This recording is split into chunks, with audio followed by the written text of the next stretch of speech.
qualified custodian, and what does it have to do with the securities laws? A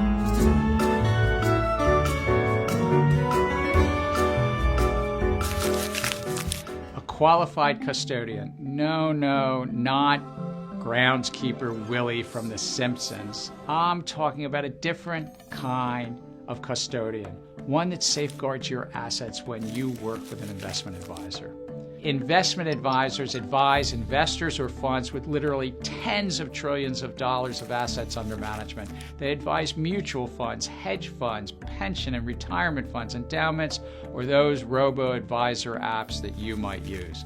Thus, it's pretty important that when you entrust your assets to an advisor, they don't inappropriately use, lose, or abuse your assets. That's why we at the SEC have a custody rule. The rule requires that any advisor who can access your funds must use a qualified custodian to protect your funds. The thing is, we haven't updated our custody rule since 2009, just after the financial crisis and major frauds like what happened with Bernie Madoff.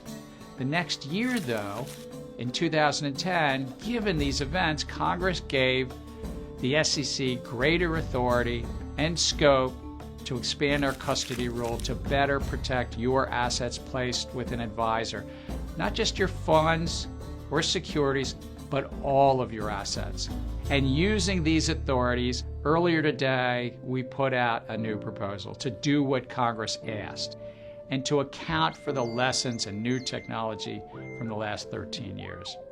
Under the proposal, a qualified custodian would be subject to independent audits, certain documentation requirements, and yes, to segregate your assets into an account with your name on it.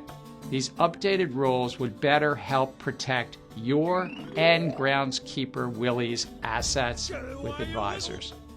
The rules apply to crypto assets with advisors as well. Thus, that advisor would be required to keep your crypto with a qualified custodian, not on any crypto trading platform based on how they currently operate, but with a qualified custodian. Crypto companies may claim they can take proper custody of your assets, but when these companies fail, something that we've seen time and again, investors' assets often have disappeared or become the property of the failed company.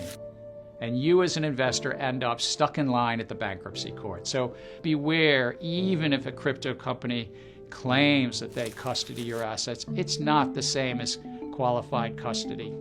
Through our proposed rule, investors would get the time-tested protections and yes, qualified custodians they deserve. So please weigh in on our proposal.